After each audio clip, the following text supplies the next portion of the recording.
My name is Blanche, and I was 15 when my mother abandoned me at the airport. I still remember the casual shrug, as she handed me $200 and walked away with her new husband and his children. That moment at Gate 24 shattered everything I thought I knew about family and love. What I never expected was how that devastating betrayal would lead me to discover the truth about my past and ultimately change my life forever. Before I tell you how I went from abandoned at Gate 24 to finding my true family, let me know where you are watching from and hit that like and subscribe button. Trust me, you'll want to stick around for what happened when my mother returned to find my room completely empty. My early childhood memories with my mother were mostly happy ones. I remember weekend trips to the local park where she would push me on the swings until my stomach fluttered with excitement. On my 6th birthday, she baked a lopsided chocolate cake and decorated our tiny apartment with handmade paper streamers. We did not have much, but we had each other, and back then that seemed like enough. Everything changed when I was 8 years old. I came home from school one day to find my parents sitting stiffly on opposite ends of our worn couch. The air felt heavy with tension as they explained they were getting a divorce. The explanation was minimal, a generic "sometimes adults stop loving each other" that left me with more questions than answers. I remembered crying myself to sleep that night, clutching my stuffed rabbit as the muffled sounds of their arguments filtered through my bedroom wall. My mother received primary custody and my father quickly faded from my life. Weekends with him dwindled from every other weekend to once a month, then to occasional phone calls that became increasingly awkward and brief. By the time I was 10, he was little more than a name on my birth certificate and a fading memory. Life as a single-parent household was not easy. My mother worked 2 jobs to keep us afloat, waitressing during the day and cleaning office buildings at night. I became accustomed to microwave dinners and letting myself into our apartment with the key I wore on a string around my neck. Despite the financial struggles, there was a certain stability in our routine. I understood the rules, knew what was expected of me, and never doubted that I was the center of my mother's world. When I was 13, everything changed again. My mother met Richard at the restaurant where she worked. He was a wealthy businessman who left extravagant tips and asked for her section whenever he dined there. I still remember the first time she mentioned him. Her cheeks flushed with excitement as she described his expensive suit and the way he looked at her like she was someone special. Their romance progressed with whirlwind speed. Within 6 months, Richard had proposed with a diamond ring so large, it looked comically out of place on my mother's work-worn hand. Before I had time to adjust to the idea of having a stepfather, we were moving into his sprawling suburban mansion, complete with a pool, home theater, and more bathrooms than I could count. The house came with 3 additional residents, Richard's children from his previous marriage. Olivia was 14, just a year older than me, with perpetual look of disdain that made me feel instantly inferior. Jackson was 12, quiet and withdrawn, barely acknowledging my existence. The youngest, Zoe, was 10 and initially the most welcoming, though that friendliness quickly faded once we were all under the same roof. From the beginning it was clear that I did not fit into this ready-made family. Richard was polite but distant, reserving his genuine smiles and affection for his own children. Family dinners became exercises in discomfort as Richard and my mother discussed private schools, country club memberships, and vacation homes, topics from a world I had never been part of. When I spoke, my comments about school or books were met with polite nods before the conversation shifted back to the stepchildren's accomplishments in tennis, debate club, or piano recitals. What hurt most was watching my mother transform. The woman who had once cut coupons and shopped racks now spoke knowledgeably about designer brands and exclusive restaurants. She colored her hair, whitened her teeth, and began referring to our previous life as the struggle years, with an uncomfortable laugh whenever Richard's friends were around. It was as if she was shedding her old skin and along with it the parts of herself connected to me. I tried desperately to fit in with my new step-siblings. I offered to help Olivia with her math homework, complimented Zoe's artwork, and asked Jackson about his video game collection. My attempts were met with cool politeness at best and outright rejection at worst. One particularly painful memory was overhearing Olivia tell her friends on the phone that her dad's new wife came with baggage, meaning me. As summer approached, Richard announced a family vacation to Bali. 2 weeks at an exclusive resort with private villas and personal butlers. Despite the growing distance between my mother and me, I felt a surge of excitement. Perhaps this trip would be a chance to finally bond with my new family away from the pressures of school and everyday life. My hopes were quickly dampened when my mother took the stepchildren shopping for new vacation clothes, but did not include me. When I asked why, she casually mentioned that I had plenty of clothes already, despite the fact that most of mine were from our life before Richard. I ended up using the money I had saved from babysitting to buy myself a new swimsuit, a modest blue one-piece that paled in comparison to the designer bikinis Olivia and Zoe would be bringing. A week before the trip, I overheard a concerning conversation between my mother and Richard. They were in their bedroom with the door slightly ajar, unaware that I was passing by on my way to the kitchen. What about the arrangements for Blanche? Richard asked, his voice low. All taken care of, my mother replied with a dismissive tone that made my stomach clench. She will not be a problem. When I questioned her about it later, she brushed off my concerns with a breezy, just trip details, honey. Nothing for you to worry about. The morning of our departure arrived with chaos and excitement. The house was a flurry of activity, as suitcases were loaded into Richard's luxury SUV. I noticed that my passport was not with the stack of travel documents on the kitchen counter, but when I mentioned this to my mother, she muttered something about having it in her purse and hurried me along. Looking back, I should have seen the signs. The way my mother avoided making eye contact as we drove to the airport, how no one discussed my seating assignment on the plane when they were debating who would get the window seats, the fact that my suitcase was mysteriously smaller than everyone else's. But at 15, desperate to believe I was part of this family, I ignored the warning bells ringing in my mind. The international terminal was a chaotic maze of travelers, rolling suitcases, and harried airline staff. Richard led our group through the crowd with practiced efficiency.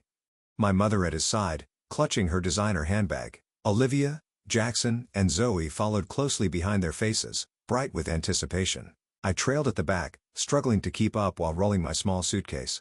When we reached the check-in counter, Richard presented the passports and confirmation details to the airline attendant. I noticed he handed over 5 passports, not 6. A knot formed in my stomach as I watched boarding passes being distributed to each family member except me. Excuse me, I said, stepping forward. I think you forgot my boarding pass. The airline attendant looked confused. I only have 5 passengers listed for this reservation. Richard cleared his throat. Your mother needs to speak with you about that. We will go ahead to security. As the stepchildren and Richard moved away with the luggage cart, my mother took my elbow and guided me to a quiet corner near a gift shop. Her face wore an expression I had never seen before, a strange mix of detachment and mild annoyance. Listen, Blanche, she said, her voice unnaturally calm. There has been a change of plans. You are not coming with us to Bali. The words hit me like a physical blow. What? Why did I do something wrong? She sighed, glancing over at Richard and the children waiting by the security line. Richard thinks this should be a trip just for us and his kids, a chance to really bond as a family. But I am family too, I protested, my voice cracking. I am your daughter. Do not make a scene, she hissed, digging into her purse. She pulled out a wad of cash and pressed it into my hand. Here is $200. You can figure it out. Just take an Uber home. I stared at the money in disbelief. You are leaving me at the airport, alone. I do not even have a house key. She gave that casual shrug that would haunt my dreams for years to come. Mrs. Peterson next door has the spare. You will be fine. You are mature for your age. Tears welled in my eyes as the full reality of what was happening crashed over me. Mom, please, you cannot do this. Richard is waiting, she said, glancing nervously toward the security checkpoint. This vacation is important for our future, Blanche. Sometimes we all have to make sacrifices. A sacrifice would be giving up a concert ticket or postponing a shopping trip, I said, anger finally breaking through my shock. This is abandonment. She flinched at the word but quickly composed herself. Do not be so dramatic. It is just 2 weeks, the refrigerator is stocked. And I left money for pizza in the kitchen drawer. She leaned in and planted a quick dry kiss on my forehead. I will call you when we land. With that, she turned and walked away, her designer heels clicking on the airport tile as she rejoined Richard and the stepchildren. I watched in stunned silence as they proceeded through security, my mother never once looking back. Olivia caught my eye briefly and smirked before they disappeared from view. I stood rooted to the spot, the $200 clutched in my trembling hand. Around me, the airport continued its normal rhythm, travelers rushing to destinations, families hugging goodbye, airline announcements echoing overhead. But for me, time seemed to stop as the magnitude of my mother's betrayal sank in. The tears came without warning, hot and fast, streaming down my face as I sank onto a nearby bench. A few passers-by gave me curious or concerned glances, but no one stopped. In an airport, a crying teenager was just another piece of the landscape easily overlooked and quickly forgotten. I spent the next hour in a daze watching the departure board as their flight status changed from boarding to departed. Each update was another twist of the knife. I tried calling my mother's cell phone repeatedly, but the calls went straight to voicemail. My text messages showed as delivered but remained unanswered. Having fun at the airport, I finally texted, anger temporarily overwhelming hurt. Hope abandoning your child was worth the first-class upgrade. No response came. Not that I really expected one. By now, my mother would be settling into her seat, perhaps sipping champagne next to Richard, relieved to have shed the burden of her previous life, including me. As afternoon stretched into evening, my situation became increasingly precarious. An airport security officer approached me as I sat in the food court nursing a soda I had purchased to justify occupying the table. "Everything okay, miss?" he asked, his expression a mix of suspicion and concern. "You have been here for several hours now." "I am waiting for my ride," I lied, avoiding his eyes. "They got stuck in traffic." He seemed unconvinced but nodded and moved on after advising me not to leave my bag unattended. I felt a new wave of humiliation wash over me. How could I admit that my own mother had abandoned me? The words stuck in my throat, held back by a combination of shame and lingering loyalty. As the evening crowds thinned and the airport shops began closing their security gates, the reality of my situation became impossible to ignore. The $200 would not last long, and even if I made it back to the house, I would be alone for 2 weeks with no transportation and limited funds. I found myself in the airport bathroom splashing cold water on my swollen face and trying to formulate a plan. The girl in the mirror looked like a stranger. Her eyes red-rimmed and haunted. In that moment I understood that something fundamental had changed. The invisible thread that had connected me to my mother, the basic trust that she would always protect me, had been irreparably severed. 6 hours had passed since my mother walked away. I had migrated from bench to bench throughout the terminal, watching families and couples embarking on adventures together. Each passing hour deepened my sense of isolation. My phone battery was running low, adding yet another layer of anxiety to my situation. Around 8 in the evening I made my way to an airport restaurant that was still open. I sat at the counter ordering the cheapest item on the menu, a side of fries to conserve my limited funds. The server, a woman with kind eyes and a name tag that read, Gloria, brought my food and then paused, studying my face. "You okay, honey?" she asked, her voice gentle. "You look like you have been crying." I attempted a smile that felt more like a grimace. "I am fine. Just a long day." She did not press further but returned a few minutes later with a chocolate milkshake that I had not ordered. "On the house," she said with a wink. "Whatever is going on, sugar and chocolate never hurt." Her small kindness nearly undid me. I thanked her through the lump in my throat and slowly ate while scrolling through my phone contacts looking for anyone who might help. My list of options was depressingly short. Most of my friends from before the move had drifted away and I had not made many new ones in Richard's neighborhood. I tried texting 2 of my mother's friends, women who had been part of our lives before Richard. One did not respond and the other replied with a brief message saying she was out of town. It seemed that when my mother moved on to her new life, her old support network had been left behind as thoroughly as our small apartment and budget groceries. As I scrolled through my contacts, a name caught my eye that made my heart skip. Dad. I had not spoken to him in over 3 years. Our last conversation had been a brief, awkward phone call on my 12th birthday. After that, he seemed to disappear completely. My mother had always implied that he was not interested in being part of my life, that he had a new family who took priority. "Your father has moved on," she would say whenever I asked about him. "Some men just are not cut out for parenthood." I stared at his contact information, my thumb hovering over the call button. What if he rejected me too? What if my mother had been telling the truth and he wanted nothing to do with me? The thought of another abandonment felt unbearable. I went back to the airport bathroom, locking myself in a stall for privacy. I practiced what I would say, rehearsing different openings. "Hi Dad, it is Blanche. I know it has been a while." "No, too casual." "Hello, this is Blanche. I am sorry to bother you, but I am in trouble." Better, but still not right. In the end, desperation won out over pride. With trembling fingers, I pressed the call button and held my breath as the phone rang. Once, twice, 3 times. I was about to hang up when a deep voice answered. "Hello." The sound of his voice, so familiar yet strange, momentarily robbed me of speech. "Hello, is anyone there?" he asked again. "Dad," I finally managed, my voice small and uncertain. There was a pause, then, "Blanche, is that you, sweetheart?" The concern in his voice cracked something inside me. "Dad, I need help," I said, and then the whole story came pouring out in a rush of words punctuated by sobs. The remarriage, the move, the airport, the $200. By the end, I was barely coherent. "She left you alone at the airport." His voice had changed a hard edge, replacing the initial shock. "Where are you now?" "Which airport?" I told him, half expecting him to offer to call a social service agency or perhaps wire me money for a hotel. "Stay exactly where you are," he said firmly. "I am coming to get you myself. It will take me about 3 hours to reach you. Can you stay safe until then?" "You are coming here?" I asked, disbelief evident in my voice. "You do not have to do that. Maybe you could just help me get home and—" "Blanche," he interrupted, "I am coming to get you. Find the customer service desk for the airline your mother was flying with. Tell them your situation. I will call ahead and make sure they take care of you until I arrive."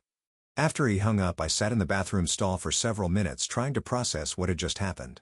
My father, who I had believed wanted nothing to do with me, was dropping everything to come to my rescue. It seemed too good to be true, and a lifetime of disappointments had taught me to be wary of hope. Nevertheless, I followed his instructions, approaching the customer service desk with my heart in my throat. To my surprise, the airline staff were immediately sympathetic. They escorted me to a private waiting area, brought me a sandwich and some juice, and assured me they would watch over me until my father arrived. Unfortunately, this happens more often than you would think, the customer service manager told me quietly. Parents changing plans at the last minute, leaving kids to fend for themselves. The 3-hour wait felt both endless and surreal.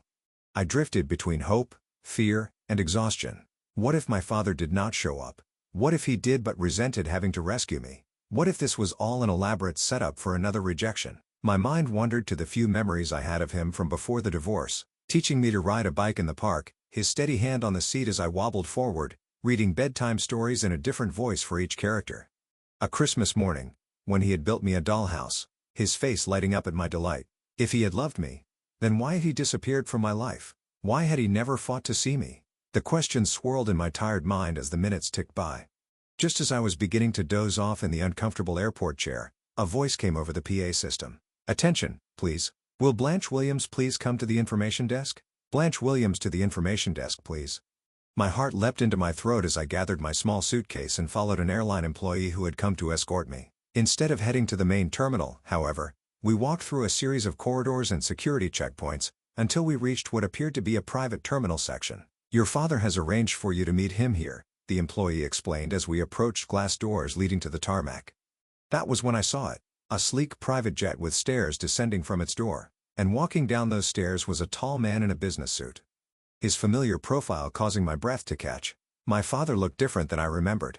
His dark hair was now streaked with silver at the temples, and he carried himself with a confidence I did not recall from childhood. But his eyes, when they found mine, were exactly as I remembered, kind and crinkled at the corners. For a moment we both froze, taking each other in across the distance. Then he strode forward, closing the gap between us in seconds. He stopped just short of embracing the uncertainty written across his features. "Blanche," he said, his voice thick with emotion, "I cannot believe it is really you." I did not know what to say or do. Part of me wanted to throw myself into his arms like the little girl who used to greet him at the door. Another part, the wounded teenager who had felt abandoned by both parents, held back. He seemed to sense my hesitation. "I am so sorry," he said quietly. "For everything. For not being there. For not fighting harder to stay in your life." Something in his sincerity broke through my defenses. The tears I thought had been exhausted hours ago returned with new force. "She said you did not want to see me anymore," I choked out. "That you had moved on." His face darkened. "That was never true. Not for a single day." He tentatively opened his arms, and this time I did not hesitate, stepping into his embrace and letting out years of pent-up grief against his shoulder. We stood like that for several minutes, both of us overcome with emotion. When we finally separated, he kept one arm around my shoulders as he guided me toward the waiting plane. "Let us get you out of here," he said gently. "We can talk properly once we are in the air."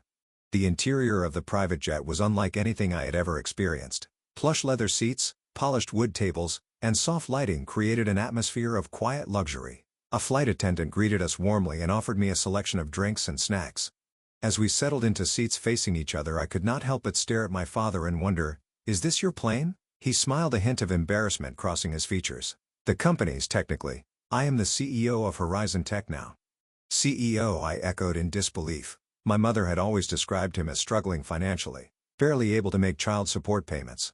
"It has been a successful few years," he said simply, then leaned forward, his expression growing serious. "Blanche, I need you to know something. I have been trying to contact you for years. Birthday cards, Christmas gifts, phone calls, all of it. When your mother remarried and moved, I lost track of you completely. I hired private investigators who could not find your new address. I filed motions with the court that were somehow lost or delayed." My mind reeled as the implications of what he was saying sank in. "She kept you away from me on purpose." He nodded, pain evident in his eyes. "I have been sending child support and additional money every month since the divorce." "Money you never saw, I take it." I thought of the second-hand clothes, the times we had eaten ramen noodles for days straight, my mother's constant complaints about financial struggles. "We were always broke," I whispered. "She said you barely paid child support." My father opened his briefcase and removed a folder, handing it to me. Inside were copies of cash checks, court documents, and records of attempted communications, all neatly organized by date. The evidence of his efforts and my mother's deception was overwhelming. "I do not show you this to hurt you," he said gently. But you deserve to know the truth. As the plane took off, carrying me away from the airport where my mother had abandoned me, I felt strangely weightless, as if I were shedding years of misunderstandings and manipulations with each passing mile. My father explained that he lived in Seattle now, running the tech company he had helped found shortly after the divorce. What had begun as a small startup had grown into a major player in the industry, bringing him success he had never anticipated. "I kept your room ready," he said, a touch of embarrassment coloring his voice. "All these years. Just in case."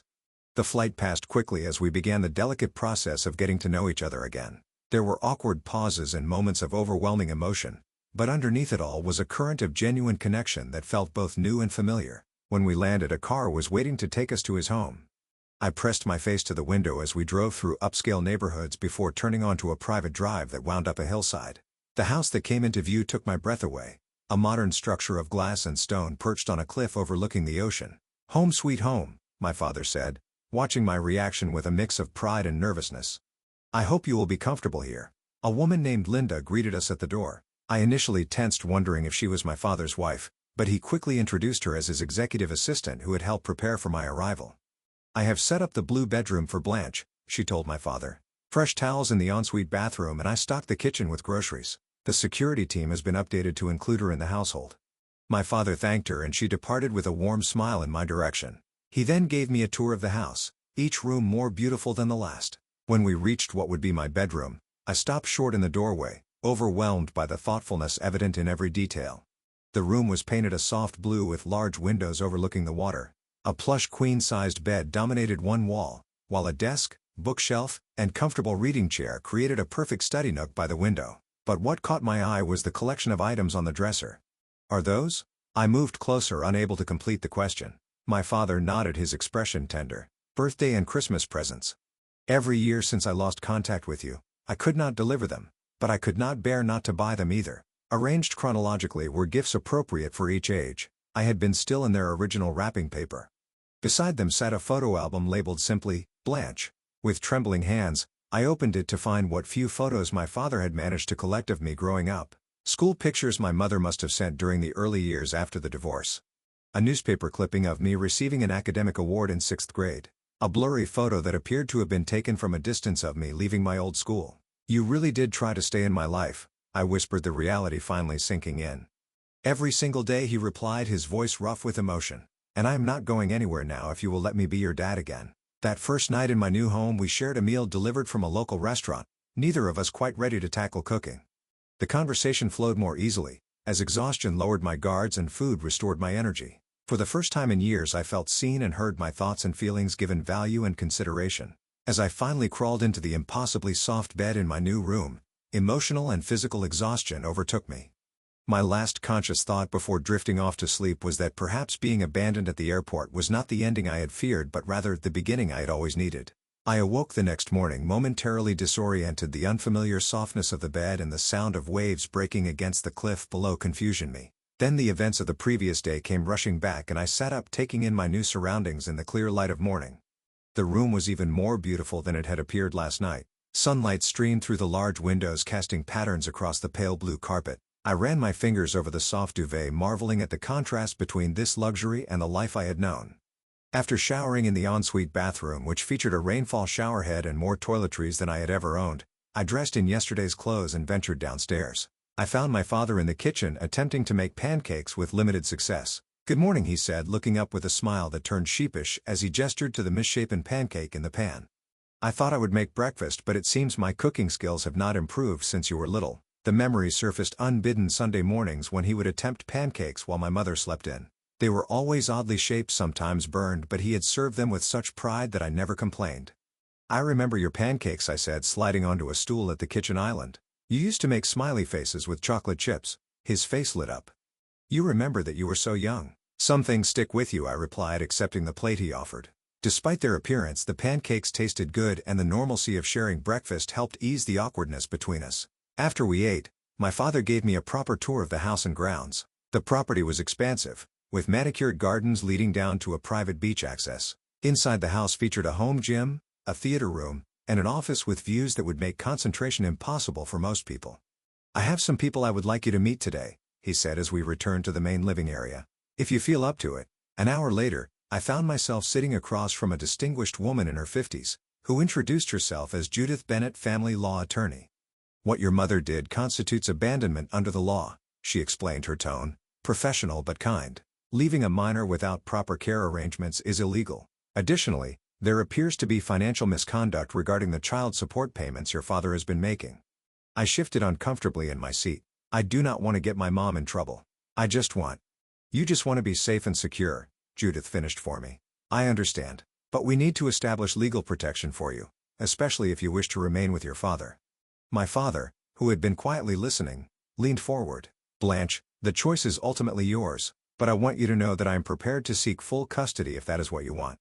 The idea was simultaneously terrifying and liberating. "Can I really choose?" "You are 15, Judith said. "The court gives significant weight to the preferences of children your age, especially in cases involving abandonment or neglect." After the attorney left, my father showed me his office, where he had meticulously documented every attempt to maintain contact with me. There were copies of court filings, seeking visitation records of calls to my mother that went unanswered, and even emails to my school that had apparently never reached me. "She threatened legal action if I tried to contact you directly," he explained, showing me a letter from my mother's attorney dated 3 years ago. "She claimed I was harassing her and causing you emotional distress." Each revelation was another piece of the puzzle, completing a picture of deliberate separation that made my heart ache. "Why would she do this? Just to keep you away from me?" My father sighed. "I think it was more complicated than that. After the divorce, your mother struggled financially, which was partly my fault. I had not yet achieved success in my career. I think when the company took off and my financial situation improved dramatically, it was easier for her to maintain the narrative that I was uninvolved and to explain why she had kept us apart." 2 days after my arrival, as I was beginning to settle into a tentative routine with my father, my mother finally called. I stared at her name on my phone screen, a maelstrom of emotions rendering me temporarily paralyzed. "You do not have to answer," my father said gently, noticing my distress. After 4 rings, the call went to voicemail. A minute later, a notification appeared indicating she had left a message. With trembling fingers, I pressed play and put the phone on speaker. "Blanche, honey, there seems to have been a terrible misunderstanding." My mother's voice emerged falsely bright. "I thought you understood the plan was for you to stay home during our trip.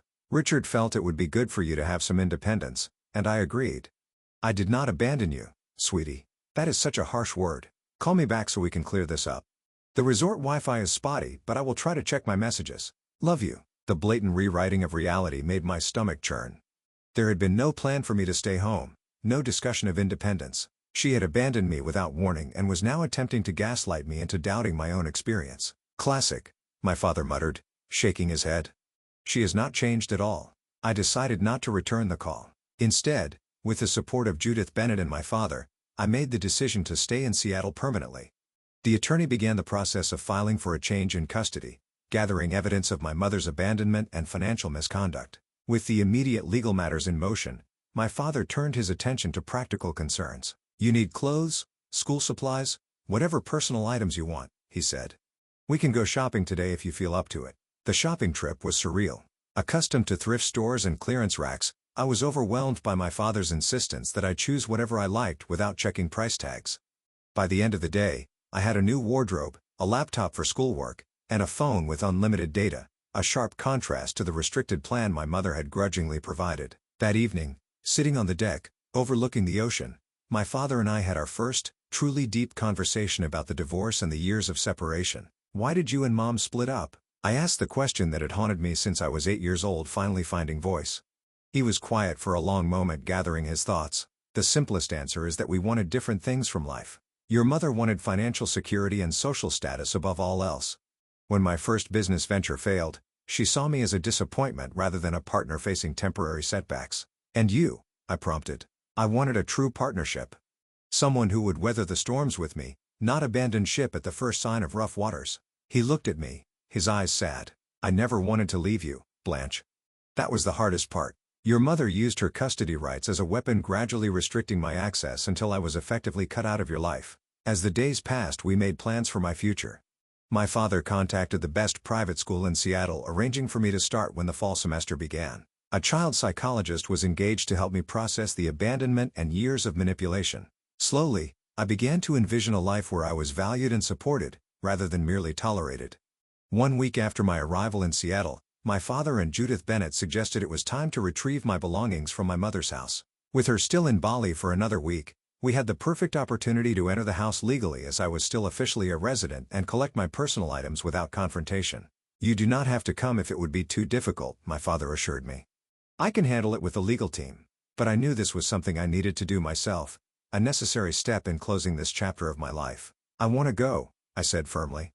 "There are things there that matter to me." The decision made, we began planning the trip with the precision of a military operation. Flights were booked, legal documents prepared, and a moving company engaged to transport my belongings. As the date approached, I found myself drafting and redrafting a letter to leave for my mother, trying to find words to express the depth of her betrayal, and my decision to forge a new path. 3 days before my mother was scheduled to return from Bali, my father and I, accompanied by Judith Bennett and her assistant, arrived at the house I had shared with my mother and Richard's family. Using my key, I opened the front door to find the house exactly as it had been left, eerily silent and undisturbed. Walking into that space as essentially a visitor was a disorienting experience. Familiar surroundings suddenly felt foreign, as if I were seeing them through new eyes. The photographs on the walls I noticed for the first time featured primarily Richard and his children, with my mother occasionally included.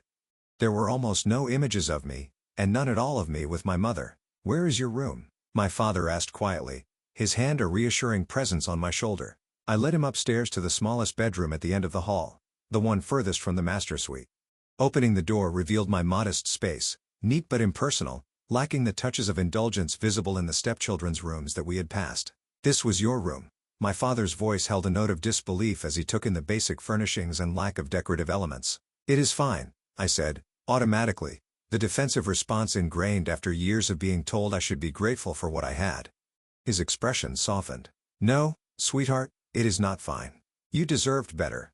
With the help of the movers, we began the process of packing my belongings. Clothes went into wardrobe, boxes, books, and school supplies into smaller cartons. I was selective about what I took, leaving behind anything that had been gifts from my mother or Richard, taking only what truly belonged to me or held sentimental value.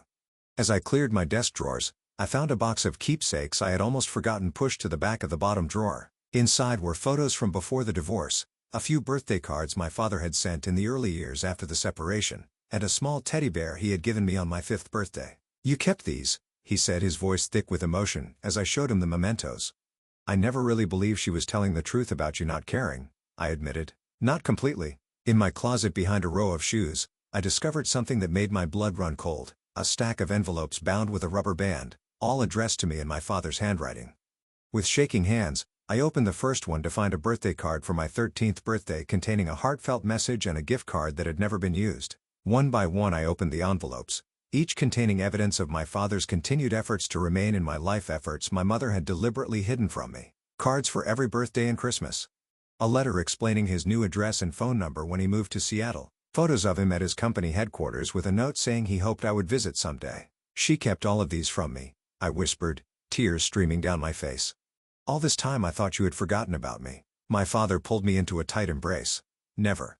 Not for a single day." As the movers continued their work, I wandered into my mother's home office, drawn by a need to understand why she had gone to such lengths to separate me from my father. Judith had advised that personal documents related to me were legally mine to take, so I began searching through the filing cabinet. In a folder labeled Divorce, I found financial records that confirmed what my father had told me. Monthly child support payments far larger than what my mother had claimed to receive had been deposited regularly into an account I had never known existed. There were also court documents showing my father's repeated petitions for visitation, all opposed by my mother with various fabricated excuses.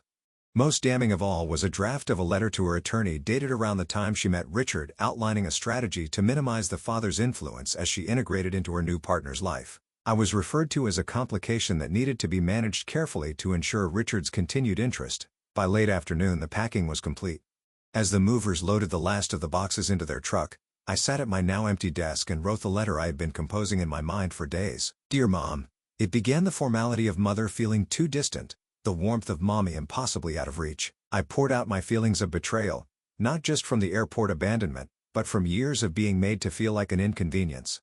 I explained that I had found the hidden letters and financial records, that I knew the truth about her systematic campaign to keep my father from me. "I am choosing to live with Dad now," I wrote near the end, "not as revenge but because I deserve to be somewhere I am wanted and valued." I hope someday you will understand the damage your choices have caused not just to me but to yourself.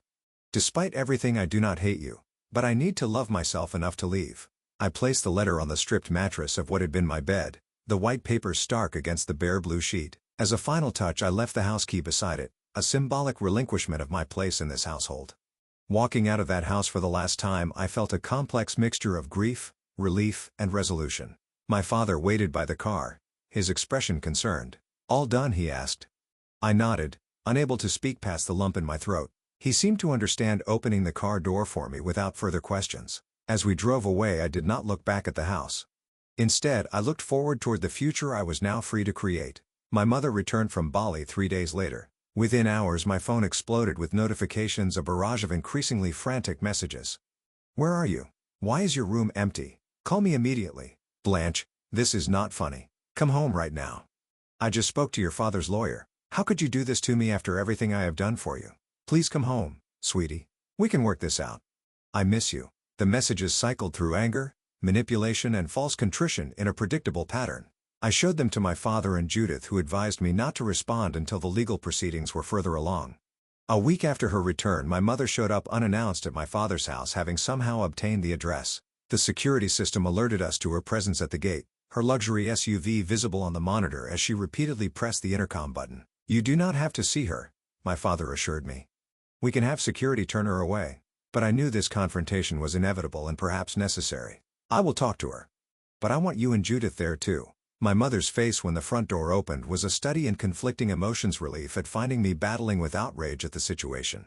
She wore an expensive sundress and designer sunglasses pushed up into her perfectly highlighted hair, the picture of affluent suburbia.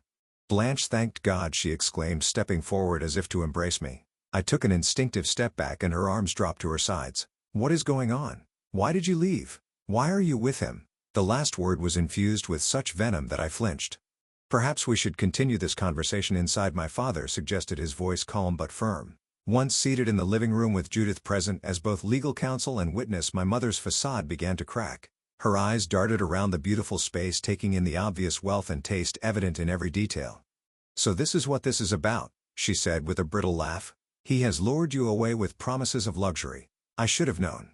"That is not why I am here," I replied, struggling to keep my voice steady. "I am here because you abandoned me at an airport. I am here because you have been lying to me about Dad for years. I am here because I found all the letters and cards you hid from me." Her expression faltered, then hardened. "You went through my private things. How dare you?" "They were addressed to me," I countered. "They were mine to read." "You are 15 years old," she snapped. "Everything under my roof belongs to me, including your correspondence."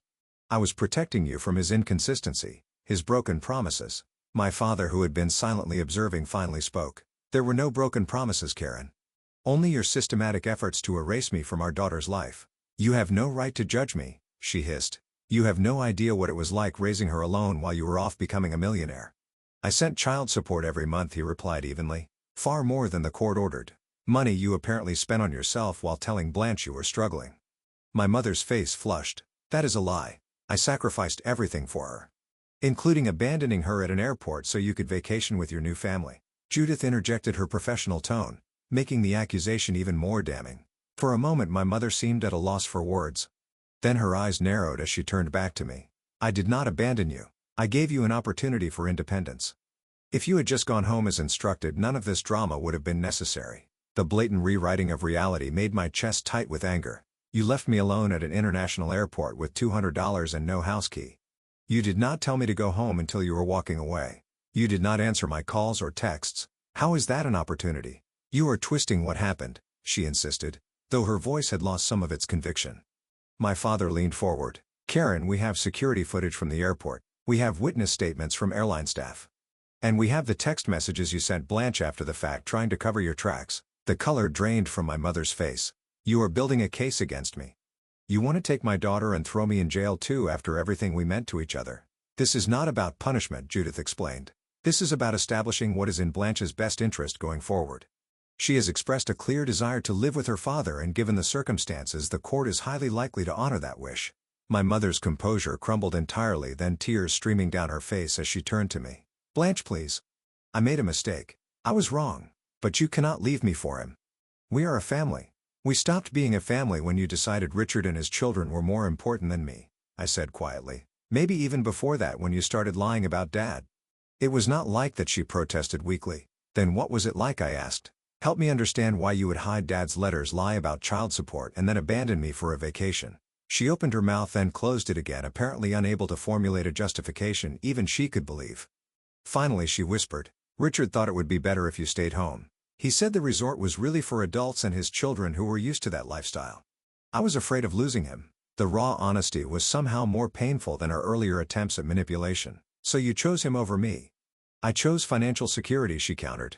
Do you have any idea what it is like to be a single mother with no money? Richard offered us a better life. He offered you a better life, I corrected. I was just excess baggage. Before she could respond, the front door opened and Richard himself strode in, his face tight with anger. Karen, this has gone on long enough. Get in the car now. My father stood immediately. How did you get past security? Richard ignored him, focusing on my mother. I told you not to come here. You were just making things worse. Our lawyer said not to have any contact. My mother seemed to shrink under his gaze, her brief moment of honesty evaporating as she reverted to the compliant wife. I just wanted to see Blanche. And now you have, he said dismissively. Let us go.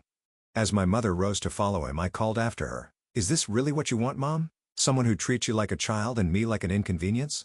She paused, conflict evident in her expression, but Richard took her elbow firmly. The car, Karen.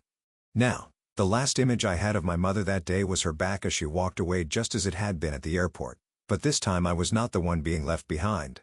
In the aftermath of that confrontation, my father's legal team filed for a restraining order after Richard attempted to enter the property again the following day. The court granted the order and a temporary custody arrangement was put in place pending a full hearing. The hardest part was accepting that my mother had chosen her new life over me, not just once at the airport, but repeatedly over the years, with each hidden letter and each lie about my father. The girl who had once believed she was the center of her mother's world had to confront the painful reality that she had been at best an afterthought. The months following my mother's dramatic visit were challenging but transformative. Adjusting to life with my father involved creating new routines, establishing boundaries, and learning to trust that his presence in my life was permanent.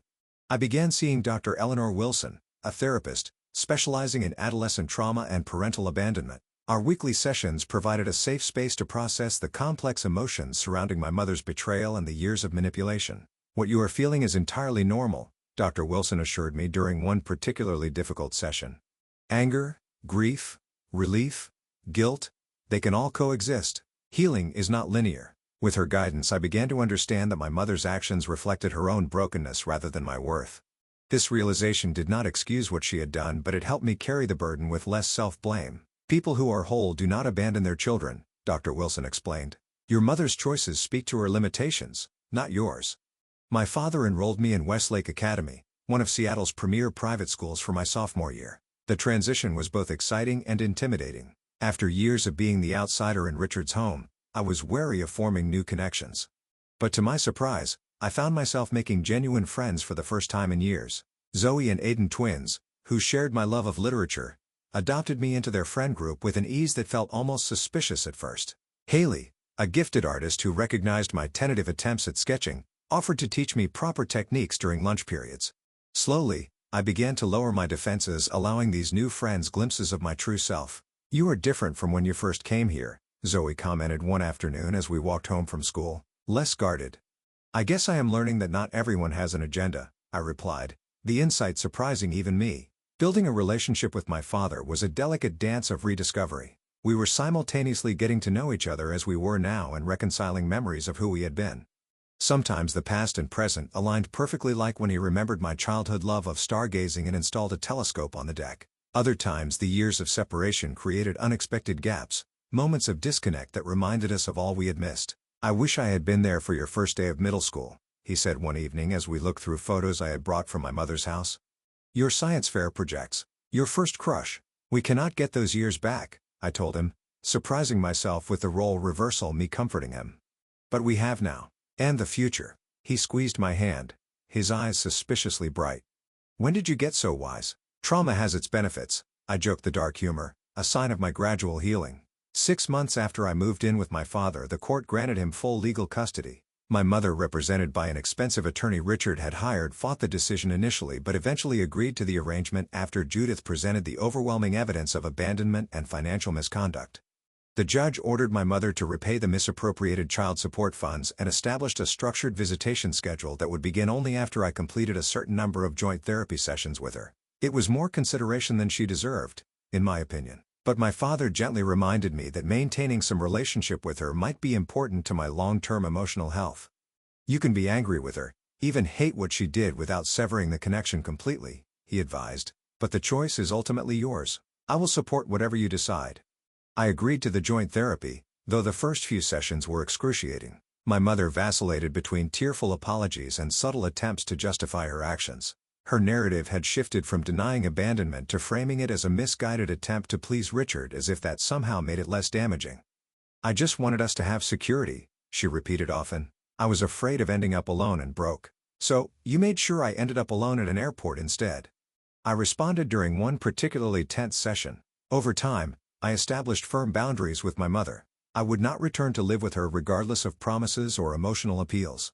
I would not pretend the past had not happened. I would not allow her to rewrite our history to ease her guilt. These terms were non-negotiable. And slowly, she seemed to accept them. My father remained remarkably neutral throughout this process, never speaking ill of my mother despite everything she had done. When I asked him about this restraint, his answer stayed with me. Hating her would only hurt you, he explained.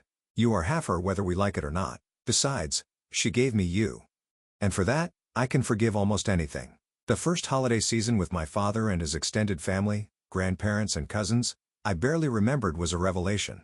The genuine warmth and inclusion I experienced stood in stark contrast to the performative family dinners at Richard's house, where I had always felt like an unwelcome guest. My paternal grandmother, a vibrant woman in her 70s, pulled me aside during Christmas dinner. You have your father's resilience, she told me, her eyes crinkling with affection. And his heart, but that spark, that fire when you talk about things that matter to you, that is all your own. High school graduation came 3 years later, my father beaming with pride as I delivered the valedictorian address. My mother attended, sitting awkwardly in the row behind my father and his parents. Our relationship had evolved into something cordial if not close, built on careful honesty rather than the false harmony she would have preferred. College took me to the East Coast, where I pursued a degree in psychology with a minor in family law. The distance from both parents allowed me to define myself beyond the dynamics of their divorce and the drama of my teenage years. I discovered passions and strengths I might never have recognized had my life continued on its previous path. In my junior year, I interned with a non-profit organization supporting children of divorce, using my experience to help others navigate similar challenges. This work eventually led to my career path, developing programs for family courts to better consider children's needs during custody proceedings. The journey toward forgiveness was long and non-linear. Some days the memory of my mother's casual shrug as she abandoned me at the airport still had the power to steal my breath. Other days I could acknowledge her humanity, her flaws, and her limited capacity with compassion rather than bitterness. Forgiveness does not mean what happened was okay, my therapist had explained years earlier. It means you are choosing not to let it consume your future. On my 25th birthday, I wrote my mother a letter expressing this hard-won understanding. I have learned that people can only give what they have within themselves to give, I wrote. Your capacity for unconditional love was damaged long before I came along. Recognizing this has freed me from expecting what you could never provide. Her response was surprisingly self-aware. You deserved better than what I could be as a mother, she wrote back. I am sorry for that every day. When I married at 28, my father walked me down the aisle with tears in his eyes. From the moment you called me from that airport, all I wanted was to see you happy and whole, he whispered before giving my hand to my soon-to-be husband. Look at you now. My mother attended the wedding with her new partner Richard, long gone after their eventual divorce. She participated appropriately but without attempting to claim credit for the woman I had become, a restraint that reflected her own growth over the years. As I built my own family, I carried forward the lessons from both parents, a roadmap of what to emulate and what to avoid. From my father I learned the patient persistence of true love and the courage to begin again after loss. From my mother I learned the importance of self-sufficiency and the danger of placing status above authentic connection. The airport abandonment, which once defined me, gradually became just one chapter in a much longer story. A pivotal moment, certainly. But not the conclusion. In an unexpected way,